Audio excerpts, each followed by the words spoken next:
નમસ્કાર વિદ્યાર્થી મિત્રો, ચાલો આજે આપણે પહેલું ચેપ્ટર ઘન અવસ્થા એમાં ત્રીજો પ્રશ્ન તફાવત આપો સ્ફટિકમય ઘન અને અસ્ફટિકમય ઘન. ક્વેશ્ચન નંબર 3 ખાસ યાદ રાખજો, આપણે આને વિભાગ નંબર એ આપ્યો હતો કારણ કે શરૂઆતનું જે છે એ ખાલી પ્રસ્તાવના જેવું જ છે. હજુ આપણે જે લઈએ એક પ્રકારની પ્રસ્તાવના જેવું જ છે. પાઠની શરૂઆત તો હવે પછી થશે એવું લાગશે આપણને. તો વિભાગ એ પ્રસ્તાવના, એમાં પહેલો પ્રશ્ન આપણે સ્ફટિકમય ઘન પદાર્થોનું વર્ગીકરણ કર્યું.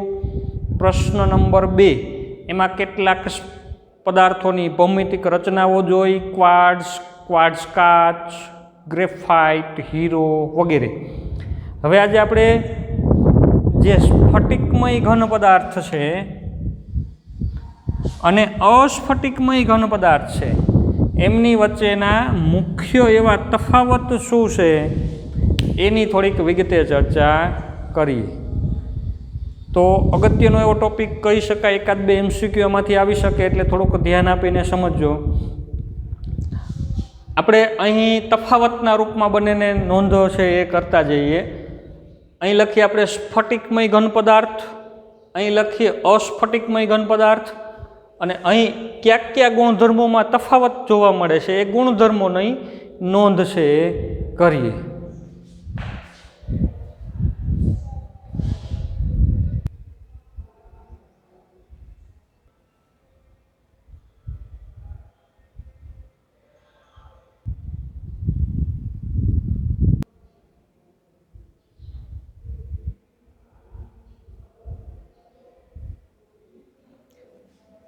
ચાલો વિદ્યાર્થી મિત્રો, તો અહીં આપણે સ્ફટિકમય ઘન અને અસ્ફટિકમય ઘન એ બંને વચ્ચે કયા ગુણધર્મોમાં તફાવત હોઈ શકે તો અહીં ગુણધર્મોની નોંધ છે કરેલી છે.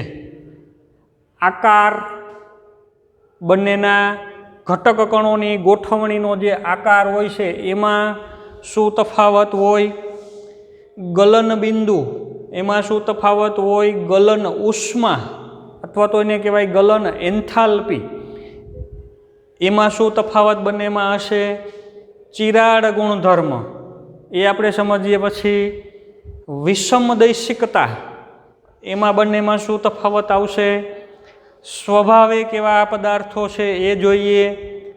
ઘટક કણોની ગોઠવણીનો ક્રમ લાંબા ગાળા સુધી જળવાય છે કે ટૂંકા ગાળા સુધી જળવાય છે. તાપમાન ફેરફારની અસર, તાપમાન ધીમે ધીમે ઘટાડતા જઈએ તો એના ગ્રાફ કેવા મળે એ જોઈએ. અને છેલ્લે થોડાક ઉદાહરણ.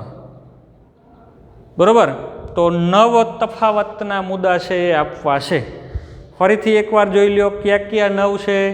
તો આકાર, ગલન બિંદુ, ગલન ઉષ્મા, ચિરાડ ગુણધર્મ, વિષમદૈશિકતા, સ્વભાવ, ઘટક કણોની ગોઠવણીનો ક્રમ, તાપમાન ફેરફારની અસર અને ઉદાહરણ. ચાલો એક પછી એક આપણે લેતા જઈએ. તો સૌથી પહેલાં આકાર. આકાર એટલે ઘન પદાર્થનો આકાર નહીં, બાહ્ય આકારની વાત નથી, આંતરિક આકારની વાત છે. હમણાં આપણે ભણ્યા હતા ગ્રેફાઇટ અને હીરો, એટલે ગયા વખતે આપણે ભણ્યા હતા, બરાબર, ગ્રેફાઇટ અને હીરો. તો તમે ખબર છે ગ્રેફાઇટમાં ષટકોણીય રચનાઓ બને છે સ્તર, હીરામાં સમચતુષ્ફલકીય રચના બને છે. તો આ બંનેના આકાર થયા. તો એવા ચોક્કસ અને લાક્ષણિક આકાર હોય છે સ્ફટિકમય ઘન પદાર્થને. એના ઘટક કણો ગોઠવાઈને ચોક્કસ લાક્ષણિક આકાર ધરાવે છે. દાખલા તરીકે હીરો ષટકોણીય જાળીદાર રચના બનાવે છે, ગ્રેફાઇટ ષટકોણીય રચના બનાવે છે, હીરો તો સમચતુષ્ફલકીય રચના બનાવે છે. તો આવા ચોક્કસ અને લાક્ષણિક આકાર હોય છે. જ્યારે આમાં શું આવશે અસ્ફટિકમય ઘન પદાર્થમાં, તો એવા ચોક્કસ અને લાક્ષણિક આકાર નથી. કારણ કે એમાં તો અનિયમિત ગોઠવણી છે. દાખલા તરીકે ક્વાર્ટઝ કાચનું આપણે ઉદાહરણ લીધું હતું, એ આ સમજવા માટે જ લીધું હતું કે ભાઈ એમાં કોઈ એવો ચોક્કસ લાક્ષણિક આકાર છે બનતો નથી, અનિયમિત ગોઠવણી છે, એટલે તો અસ્ફટિકમય કહીએ છીએ આપણે, બરાબર. ગલનબિંદુ, તો ગલનબિંદુ એટલે તો સ્ફટિકમય ઘન પદાર્થ છે, ચોક્કસ તાપમાને પીગળે છે એમ કહેવાય. ચોક્કસ તાપમાને પીગળે છે, અથવા તો એનું ગલનબિંદુ સ્પષ્ટ હોય, ચોક્કસ. દાખલા તરીકે બરફનું ગલનબિંદુ કેટલું છે તો તમને ખબર છે 0 ડિગ્રી સેલ્સિયસ. તો બરફને જ્યારે તમે 0 ડિગ્રી સેલ્સિયસથી થોડુંક ઊંચું 0 ડિગ્રી સેલ્સિયસ તાપમાને આવશે અને પછી જ એને ઉષ્મા આપવામાં આવશે એટલે તરત જ બરફનું પાણીમાં રૂપાંતર થવા માંડશે, બરાબર. તો એનું પીગલન કહીએ આપણે. તો ઘન પદાર્થ છે સ્પષ્ટ ચોખ્ખું ગલનબિંદુ ધરાવે છે, તો ચોક્કસ તાપમાને પીગળે છે. અસ્ફટિકમય પદાર્થ હોય તો એને ગરમ કરીએ તો શું થશે, તો ચોક્કસ તાપમાનના ગાળામાં નરમ થાય છે અથવા તો નરમ બને છે અને પછી પીગળે. દાખલા તરીકે પ્લાસ્ટિક, તમને ખબર છે તમે પ્લાસ્ટિકને ગરમ કરો તો કોઈ એવું એક તાપમાન નથી કે હાલો સીધું ઘનમાંથી પ્રવાહીમાં આવી ગયું. પ્લાસ્ટિક પહેલાં ધીમે ધીમે શું થશે, ધીમે ધીમે ધીમે ઘનમાંથી પોચું પડતું જશે. પછી વચ્ચે એક અવસ્થા એવી આવશે કે તમે એને નહીં ઘન કહી શકો કે નહીં પ્રવાહી કહી શકો, બરાબર. એવું નરમ બની જશે, ટર્બિડ જેવી અવસ્થા. અને પછી વધુ તાપમાને ગરમ કરશો તો ધીમે ધીમે ધીમે એ પ્રવાહી થઈ જશે, સાવ પીગળી જશે. તો હવે એમાં એક્ઝેક્ટ તાપમાન એનું ગલનબિંદુ કયું ગણવું, તો ગણી જ ન શકાય. એક તાપમાનનો ગાળો આવે, એક, બરાબર. તાપમાનનો એવો કોઈ ગાળો નક્કી થાય કે ભાઈ આટલા તાપમાનના ગાળાથી અહીંથી અહીંયા સુધીના ગાળામાં આ પ્લાસ્ટિક છે એ ધીમે ધીમે નરમ પડી અને પછી પીગળે છે. એવું સ્પષ્ટ તાપમાન એને હોતું નથી. તો આને સ્પષ્ટ તાપમાન છે કે એ તાપમાને પોતે ગલન દર્શાવે છે એટલે એને ગલનબિંદુ કહેવાય. એવું સ્પષ્ટ આને એવું ગલનબિંદુ હોતું નથી. એના પછીનો મુદ્દો એ જ છે ગલન ઉષ્મા. ગલન ઉષ્મા એટલે બીજું કંઈ નહીં, એને એક મોલ પદાર્થને ઘન સ્વરૂપમાંથી પ્રવાહી સ્વરૂપમાં લાવવા માટે જે ઉષ્માની જરૂર પડે એટલી ઉષ્માને એની ગલન ઉષ્મા કહેવાય, બરાબર. અથવા એને કહેવાય એની ગલન એન્થાલ્પી. ઉષ્મા ગતિશાસ્ત્રમાં આપણે ભણી ગયેલા છીએ. તો ગલન એન્થાલ્પી, તો એક મોલ પદાર્થને ઘન સ્વરૂપમાંથી પ્રવાહી સ્વરૂપમાં લાવવા માટે કેટલી ઉષ્મા જોશે, તો સ્ફટિકમય ઘન પદાર્થ હોય તો એને ચોક્કસ અને લાક્ષણિક ગલન એન્થાલ્પી છે હોય, એને ચોક્કસ અને લાક્ષણિક ગલન એન્થાલ્પી હોય કે ભાઈ આટલા કિલો જૂલ ઉષ્મા તમે એને આપો એટલે ઘનમાંથી પ્રવાહીમાં રૂપાંતર થઈ જાય. એવી સ્પષ્ટ એવો કંઈક એક આંકડો હોય કે ભાઈ 340 કિલો જૂલ ઉષ્મા આપો એટલે તરત ઘનમાંથી પ્રવાહી થઈ જશે. 339 આપશો તો નહીં થાય. તો સ્પષ્ટ ચોક્કસ ગલન ઉષ્મા હોય એની. અહીંયા તો આ સ્પષ્ટ એવું કોઈ તાપમાન જ નથી કે એ પોતે પ્રવાહીમાં આવે. શું થશે, તો અહીંયા એવી સ્પષ્ટ ગલન એન્થાલ્પી નથી. કારણ કે એટલી ઉષ્મા આપશો તમે તો એ પહેલાં થોડુંક નરમ બનશે, પછી વધારે આપશો તો વધારે નરમ બનશે, એનાથી વધારે ઉષ્મા આપશો તો એનાથી વધારે નરમ બનશે ને એક સમયે પ્રવાહી થઈ જશે. એમાં એક્ઝેક્ટ ખબર નહીં પડે કે ભાઈ આ કેટલી ઉષ્મા એ પ્રવાહીમાં રૂપાંતર પામ્યું. એક ગાળો મળશે કે ભાઈ આટલી ઉષ્માથી આટલી ઉષ્મા સુધીમાં એ નરમ બને છે, બરાબર, ઉપરની જેમ. એટલે એવી સ્પષ્ટ કોઈ એને ગલન ઉષ્મા કહી શકાતી નથી, કારણ કે એનું ગલન બિંદુ જ સ્પષ્ટ નથી. તો ગલન ઉષ્મા ક્યાંથી સ્પષ્ટ કહી શકીએ આપણે? તો આ એક ખાસ તફાવત છે. આમાં સ્પષ્ટ ગલન બિંદુ હોય, સ્પષ્ટ ગલન ઉષ્માય હોય, અને સ્પષ્ટ ગલન બિંદુ નથી અને સ્પષ્ટ ગલન ઉષ્મા પણ નથી. ચાલો, એના પછીનો ચોથો ગુણધર્મ છે ચિરાડ ગુણધર્મ. એક અગત્યનો એવો ચિરાડ ગુણધર્મ. ચિરાડ એટલે ક્લીવેજ. CLEAVAGE, cleavage. ક્લીવેજ એટલે એનો અર્થ શું થાય? તો તોડવું અથવા એને કાપવું. તો સ્ફટિકમય ઘન પદાર્થ હોય એને કોઈ ધારદાર સાધન વડે કાપવામાં આવે તો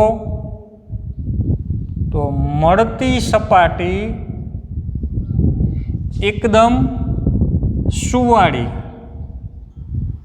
એટલે કે મૃદુ કે લીસી હોય. એકદમ લીસી સપાટી નીકળે. દાખલા તરીકે જો તમે લોકોએ સાકરનો ટુકડો છે એ જોયેલો હશે, સાકર, બરાબર, અથવા ખાંડ પણ જોયેલી હશે. તો એક નાના નાના સ્ફટિક છે સાકર છે, તો એમાં શું હોય છે? એમાં એના આમ સ્તર પડેલા હોય. જોજો તમે તેનો ટુકડો ભાંગશો તો એમ આમ લીસા સ્તર જ નીકળશે. એનો ભાગ કોઈ હશે એ આમ લીસો હશે, અનિયમિત આકાર નહીં ભાંગે. કારણ કે એની સ્ફટિક રચના એવી છે, એમાં વ્યવસ્થિત એવા સ્તર હોય તો એ સ્તરથી જ આમ છૂટું પડે. એટલે ચોક્કસ એવા સ્તર પડે છે, એમાં લીસી સપાટી નીકળે. તમે ગ્રેફાઇટના ટુકડાને ભાંગો તો એક સાઈડ એની આમ લીસી નીકળે તરત, કારણ કે એના બે સ્તર હોય ત્યાંથી આમ છૂટું પડી જાય. તો કોઈ ધારદાર સાધન વડે કાપવામાં આવે કે એને તોડવામાં આવે તો જે સપાટી નીકળે એકદમ સુવાળી, લીસી, મૃદુ એવી સપાટી નીકળે છે. અસ્ફટિકમય ઘન પદાર્થ છે કે જેમાં કોઈ અણુ પરમાણુ વ્યવસ્થિત ગોઠવાયેલા જ નથી, ને એને તમે કાપો તો અનિયમિત ભાગ શું થશે? અનિયમિત આકાર ધરાવતી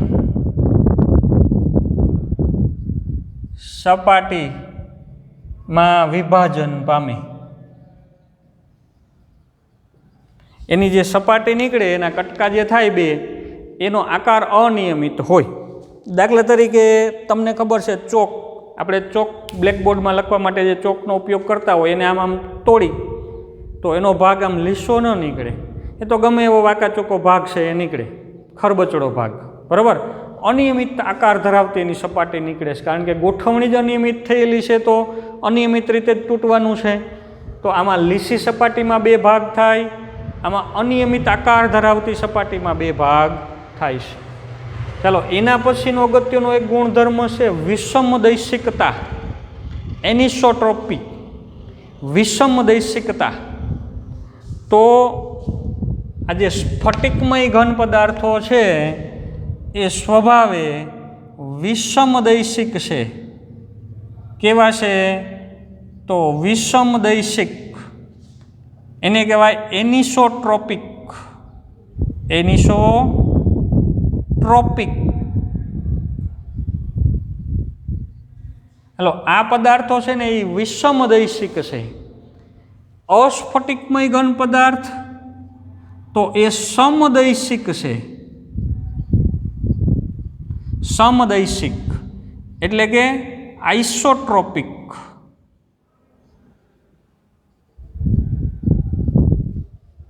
હવે તમને એમ થાય કે સાહેબ આ તો નવો જ શબ્દ આવી ગયો છે, વિષમદૈશિક અને સમદૈશિક. તો વિષમદૈશિક એટલે દૈશિક એટલે દિશા, વિષમ એટલે ઉલટું, જુદું જુદું એવું, બરાબર, સમાન નહીં એવું. તો આ જે ઘન પદાર્થ છે એના કેટલાક યાંત્રિક ગુણધર્મો જુદી જુદી દિશામાં જુદા જુદા હોય છે. વિષમદૈશિકનો અર્થ શું થાય? તો એનો અર્થ કે કેટલાક યાંત્રિક ગુણધર્મો, દાખલા તરીકે વિદ્યુતીય અવાહકતા, પદાર્થ કેટલો અવાહકતા દર્શાવે છે એનો અવરોધ કેટલો છે એ, વિદ્યુતીય અવાહકતા અથવા તો એની વિદ્યુતીય વાહકતા, વાહકતા એ કહી શકીએ, બરાબર, વિદ્યુતીય અવાહકતા અથવા વિદ્યુતીય વાહકતા, અથવા તો કઈ ઉષ્મીય વાહકતા, ઉષ્માનું કેટલું વહન કરી શકે છે એ દિશા બદલે એમ એનો ઉષ્મીય વાહકતા એ બદલે. તો વિદ્યુતીય અવાહકતા જુદી હોય, ઉષ્મીય અવાહકતા જુદી હોય, વક્રીભવનાંક, આકાર પ્રતિબળ વગેરે જેવા યાંત્રિક ગુણધર્મો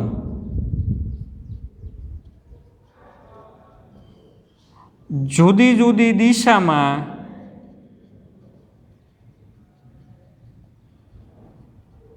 જુદા જુદા હોય છે.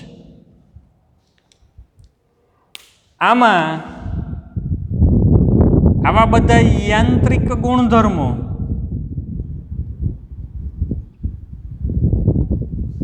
કયા યાંત્રિક ગુણધર્મ? તો એનો વક્રીભવનાંક કેટલો છે, એનું આકાર પ્રતિબળ કેટલું છે, ઉષ્મીય વાહકતા કેટલી છે, વિદ્યુતીય અવાહકતા કેટલી છે.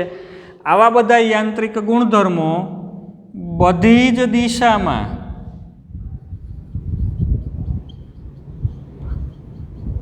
સમાન હોય છે.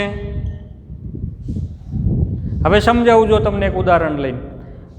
ધારો કે એક ઘન પદાર્થ છે એ આવી રીતે આમ સ્તરથી બનેલો છે. આ એનું એક સ્તર છે, પછી આ એનું બીજું સ્તર છે એના અણુઓનું, આ એનું ત્રીજું સ્તર છે, આ એનું ચોથું સ્તર છે. આ એક આખો ઘન પદાર્થ છે તૈયાર થયો છે, બરાબર. સ્ફટિકમય સ્વરૂપ છે આ, કારણ કે વ્યવસ્થિત સ્તર બન્યા છે. હવે ધારો કે મારે આમાં કોઈ પ્રકાશનું કિરણ કે બીજું કોઈ વસ્તુ છે એ પસાર કરવીશ, તો જો હું આમાંથી કોઈ પ્રકાશ કે એવું કિરણ પસાર કરવા માગું છું, ધારો કે મેં અહીંથી પ્રકાશનું કિરણ કે કોઈ એક્સરે કે એવું કિરણ પસાર કર્યું, તો એ બે સ્તરની વચ્ચેથી સરળતાથી પસાર થઈ ગયું. પણ ધારો કે હું આ દિશામાંથી પસાર કરવા જઈશ તો આ અણુઓના સ્તર આડા આવી જશે, તો પસાર થતું નથી, અહીંથી પસાર થઈ ગયું. તો પદાર્થ છે એમાંથી કોઈ વિકિરણ પસાર થઈ શકે છે કે નથી થઈ શકતું? તો એ પદાર્થની દિશા ઉપર આધારિત છે. જુઓ, જો એ પદાર્થમાં તમે અહીંથી પસાર કરશો તો પસાર થઈ જશે, પણ આમ પસાર કરવા જશો તો નહીં થઈ શકે. તો આને વિષમ દૈશિક કહેવાય, કારણ કે દિશા ઉપર આધારિત છે, બરાબર. બધી જ દિશા જુદો જુદો ગુણધર્મ દર્શાવે છે. જોજો, સમાન ગુણધર્મ નથી, બધી જ દિશા એનો જુદો જુદો ગુણધર્મ ધરાવે છે, એટલે એને કહેવાય વિષમ દૈશિક. તમે એમાં એની વિદ્યુતીય અવાહકતા જુદી હોય, આમ વિદ્યુત પ્રવાહ પસાર કરવો હોય તો, અને આમ વિદ્યુત પ્રવાહ પસાર કરવો હોય તો, બેયની અવાહકતા જુદી હોય, વાહકતા જુદી હોય.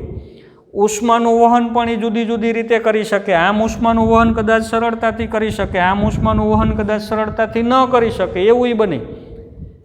વક્રીભવનાંક એટલે કિરણ જે વક્રીભવન પામશે અંદર, એ કેટલું વક્રીભવન પામશે એનો આધાર દિશા ઉપર છે. આકાર પ્રતિબળ, આકાર પ્રતિબળ એટલે ધારો કે તમે આને ઉપરથી દબાણ આપશો તો એના આકારમાં કોઈ ફેરફાર નહીં થાય, પણ અહીંથી દબાણ આપશો તો તરત જ તૂટી જાય. આમ દબાણ આપશો તો ઘણું બધું દબાણ સહન કરી લેશે, એ તૂટશે નહીં પદાર્થ. પણ તમે આમ દબાવશો તો થોડુંક દબાણ આપશો તો તરત તૂટી જશે. એનો આકાર જે પ્રતિબળ છે એ દિશા ઉપર આધારિત છે. દરેક દિશામાં ગુણધર્મ જુદો જુદો એટલે વિષમ, એટલે એને કહેવાય વિષમ દૈશિક, એનિસોટ્રોપિક છે. યાદ રાખવાનું છે ખાસ, એમાં ભૂલ થાય નહીં. સ્ફટિકમય ઘન પદાર્થ છે એ વિષમ દૈશિક છે. ઘણી વખત વિદ્યાર્થીઓ ઉલટું કરી નાખે છે, પણ તમારે વિચારવાનું કે સ્ફટિકમય ઘન પદાર્થ હોય એટલે સ્તર બનેલા હોય એટલે આ દિશામાંથી પસાર કરો એમ આમ પસાર ન થાય, દિશા એની બદલે, ગુણધર્મય બદલે, એટલે એને વિષમદૈશિક કહેવાય. સમદૈશિક અસ્ફટિકમય પદાર્થમાં તો શું થવાનું છે, ગમે એ બાજુથી તમે અંદર દાખલ થાવ, અસ્પષ્ટ રચના જ આડી આવવાની છે. તો એમાં કાંઈ દિશાનું મહત્ત્વ છે નહીં, કારણ કે અંદર ગોઠવણી જ કોઈ દિશાકીય રીતે નથી થયેલી. તો ગમે તે દિશામાંથી અંદર ગુણધર્મ ચેક કરો, અંદર અસ્ફટિકમય રચના જ છે, અસ્તવ્યસ્તતા હરખી જ આવશે બધી બાજુથી. એટલે અસ્ફટિકમય ઘન પદાર્થ છે, એમાં યાંત્રિક ગુણધર્મો બધી જ દિશામાં સમાન હોય છે, એટલે એને સમદૈશિક કહેવાય. સમાન ગુણધર્મ, દિશા ઉપર નથી આધારિત, એટલે એને કહેવાય સમદૈશિક, આઇસોટ્રોપિક. ખૂબ જ અગત્યનો એવો એક આ ટોપિક. ચાલો, એના પછી છે સ્વભાવ. તો આ સ્વભાવે સાચા ઘન પદાર્થ કહેવાય છે, સાચા ટ્રુ સોલિડ. અને આ સ્વભાવે આભાસી ઘન પદાર્થ, અથવા તો ઘણી વખત આપણે એને અતિશીત પ્રવાહી એમ કહીએ છીએ. શા માટે? તો આપણે પહેલાં જ લેક્ચરમાં પ્રસ્તાવનામાં જોયું હતું કે ભાઈ કેટલાક ગુણધર્મો છે એના પ્રવાહીને મળતા આવે છે. દાખલા તરીકે થોડા ઘણા અંશે વહનશીલતા દર્શાવે છે, એટલે એને આભાસી ઘન પદાર્થ કહેવાય છે. ઘન પદાર્થ નહીં પણ પ્રવાહીનો ગુણધર્મ ક્યારેક ક્યારેક દર્શાવી દે, એટલે એને આભાસી ઘન પદાર્થ અથવા અતિશીત પ્રવાહી તરીકે ઓળખવામાં આવે છે. ઘણી વખત અતિ ઘટ્ટ પ્રવાહી એમ પણ કહેવામાં આવે છે. ચાલો, ઘટક કણોની ગોઠવણી. તો ઘટક કણોની ગોઠવણીનો ક્રમ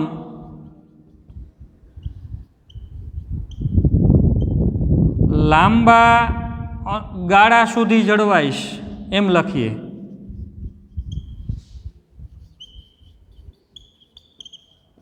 જે એની ડિઝાઇન બનતી હોય એ લાંબા ગાળા સુધી એનો ગોઠવણીનો ક્રમ છે જળવાતો હોય, એટલે તો એને સ્ફટિકમય સ્વરૂપ કહીએ છીએ, વ્યવસ્થિત ગોઠવણી કહીએ છીએ, ક્રમબદ્ધતા જળવાય છે એમ કહીએ છીએ. જ્યારે આમાં ઘટક કણો કદાચ ગોઠવાયેલા લાગે પણ ટૂંકા ગાળા સુધી, ઘટક કણોની ગોઠવણીનો ક્રમ ટૂંકા ગાળા સુધી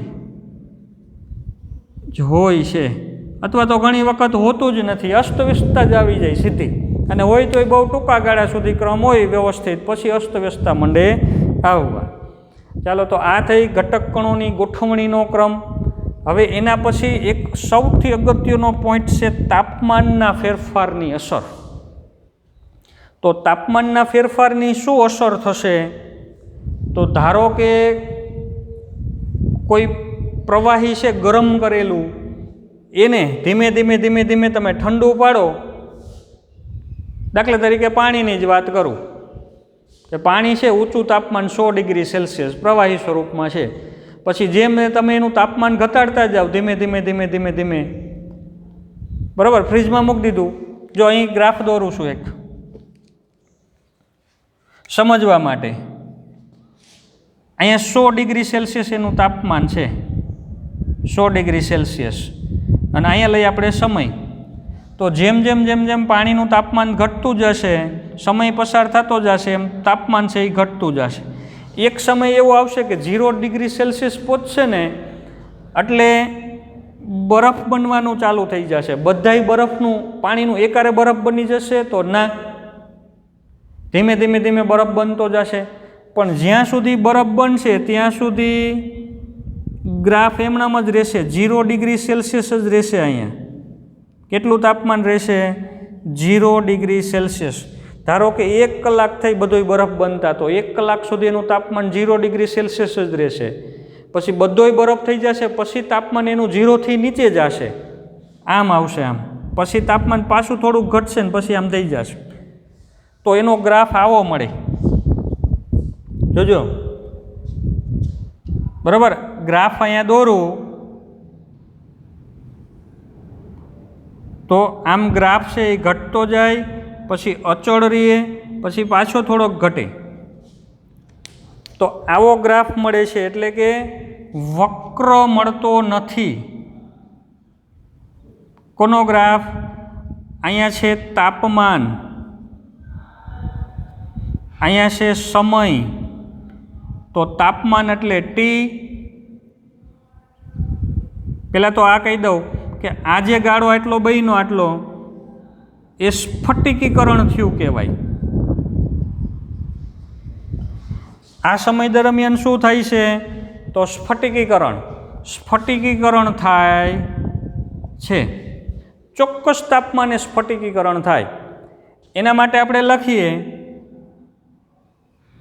તો તાપમાન વિરુદ્ધ સમયનો આલેખ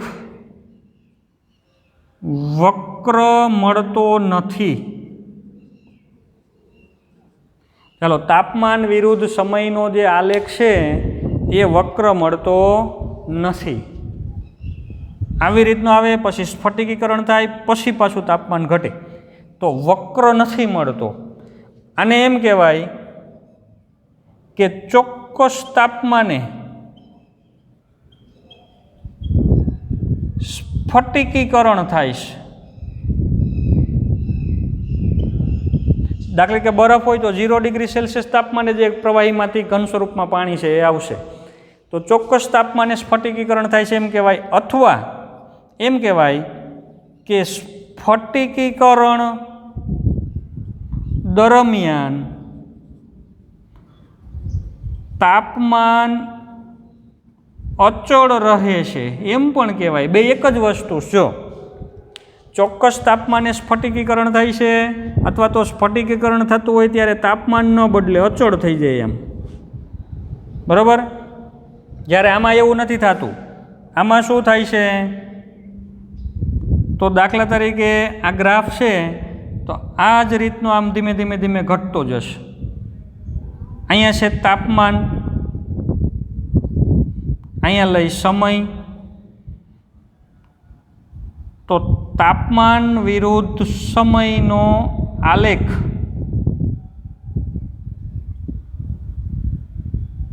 વક્ર મળે છે.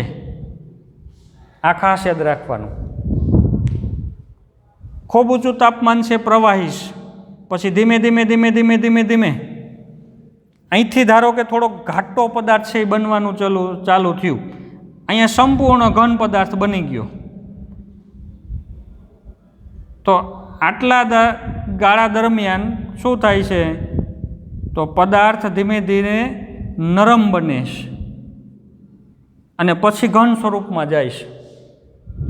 તો ચોક્કસ તાપમાનનો ગાળો મળે છે. બરાબર? તાપમાનના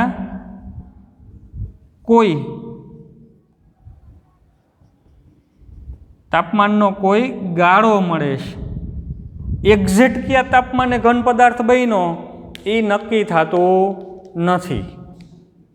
દાખલા તરીકે રબર અથવા તો પ્લાસ્ટિકની વાત કરીએ આપણે તો પ્લાસ્ટિક પીગાડેલું છે ખૂબ ઊંચા તાપમાને. જુઓ, ખૂબ ઊંચા તાપમાને પ્લાસ્ટિકનો રસ કરી નાખ્યો, પછી એને ઠંડો કરવા મૂકી તો જેમ સમય પસાર થતો જાય એમ પ્લાસ્ટિક ધીમે ધીમે ધીમે તાપમાન એનું ઘટતું જાય. એક સમય એવો આવશે કે એને આપણે નહીં ઘન કહી શકીએ કે નહીં પ્રવાહી કહી શકીએ. તો એવો એક નરમ પદાર્થ તૈયાર થશે. તો એના માટેનો તાપમાનનો ગાળો અહીંથી અહીંયા સુધી થાય ને પછી અહીંથી પ્લાસ્ટિક ઘન સ્વરૂપમાં આવી જાય. તો એક્ઝેક્ટ કયા તાપમાને એ ઘન સ્વરૂપમાં આવ્યું એ ન કહી શકાય. અને એને ઘન સ્વરૂપમાં આવ્યું દરમિયાન તાપમાન અચળ નથી રહેતું, ધીમે ધીમે ધીમે ધીમે બદલાતું જાય છે. પણ અહીંયા તો જ્યારે પદાર્થ ઘન સ્વરૂપમાં આવતો હોય ને ત્યારે તાપમાન એનું અચળ જ થઈ જાય.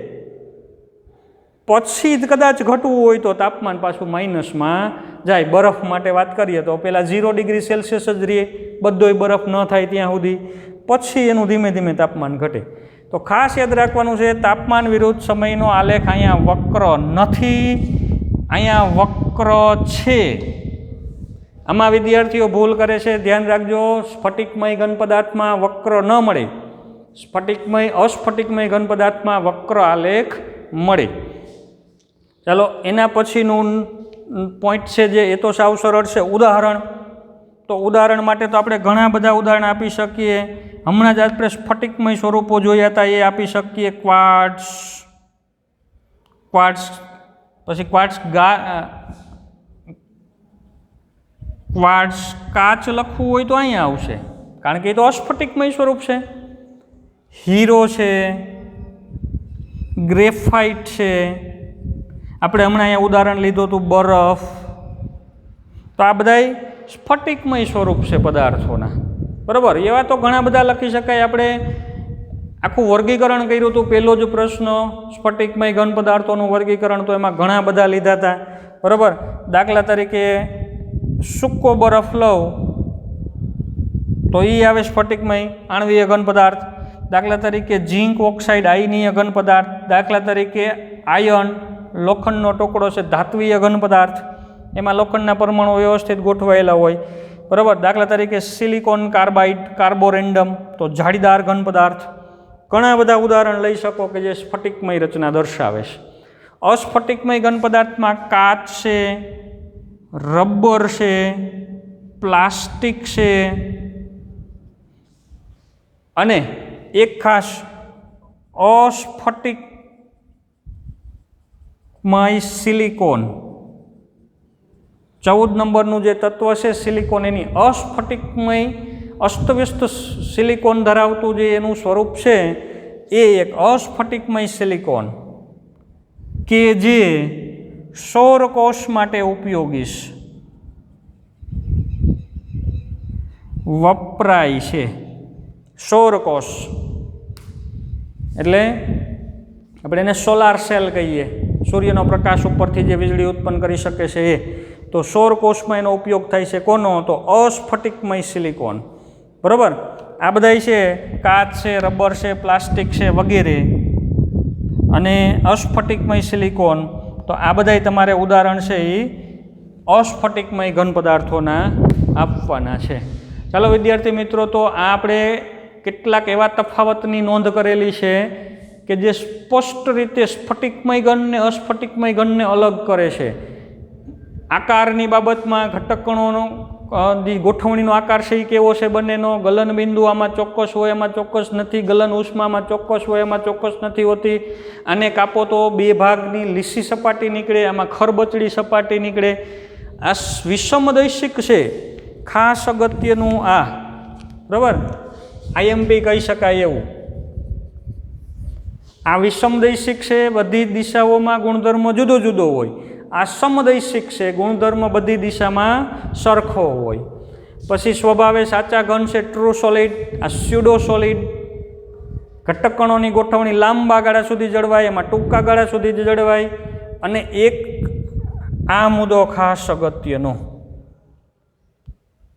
તાપમાન વિરુદ્ધ સમયનો આલેખ વક્ર નથી, અહીંયા વક્ર છે.